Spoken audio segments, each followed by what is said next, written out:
I got news for you. Remember back a little over a year ago when we had that snowpocalypse here in Texas? I sure remember it. We even had merch that we sold for it. We actually still have some available. Pretty soon, it looks like we might be looking at the summertime version of that particular blight on the otherwise spotless record of American energy production efficiency. Guess what, ladies and gentlemen?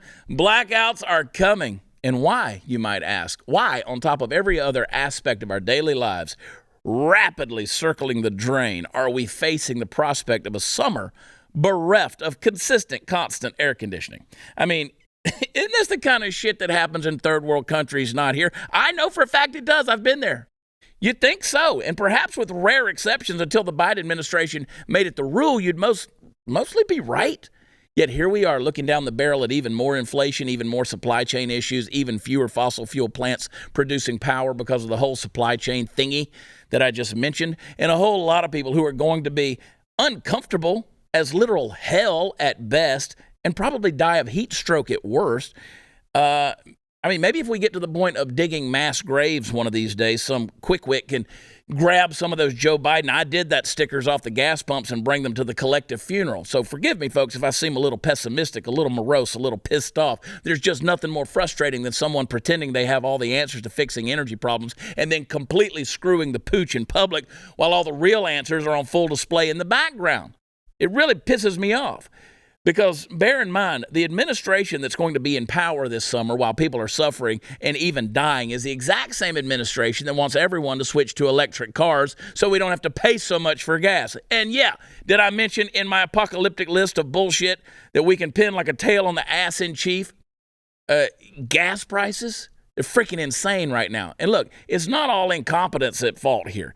Texas, for example, is evidently where the devil chose to build his summer home because every year, for what feels like 6 months, if you even imagine an egg, it fries in your brain.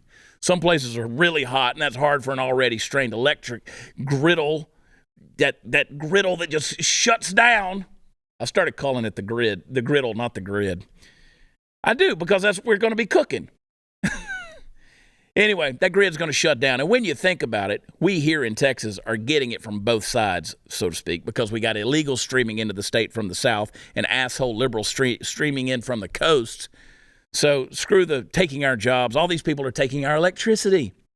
So how about some solutions, Chad? You going to gripe about it but not tell us how to fix it? Well, I tried. Where were you on election day? Yeah, I'm talking about you in the other states too. Where was the fix for this guy? The short version of the answers are get Joe Biden and everybody who thinks like he did back when he could think out of office. Get people in there who know how to run a country, how to leave the free market alone. Let's get the United States back to energy independence. It isn't hard, folks. Turn the spigot. Let's get some things. I've talked about it. It's going to be a process, but we could do it. And while we're at it, why don't we see if we could do a little something nice for the environment as well? How's about we build more nuclear energy plants? It's going to cost money, but hell, let's do it right here in Texas. That ought to scare the liberals right back to California. I see it as a win-win. It really is a win-win. You know, the nuclear power plants, you know, they're expensive. I get it. But once they're built, they're built. We're sending $60 billion to Ukraine when it's all said and done. You really think that money's going to help the people in Ukraine? Wait, the answer is no. You tell me that the most corrupted country in the world is not going to be effective? The washing machine where we have laundered all of the world's money. We're going to send them $60 billion.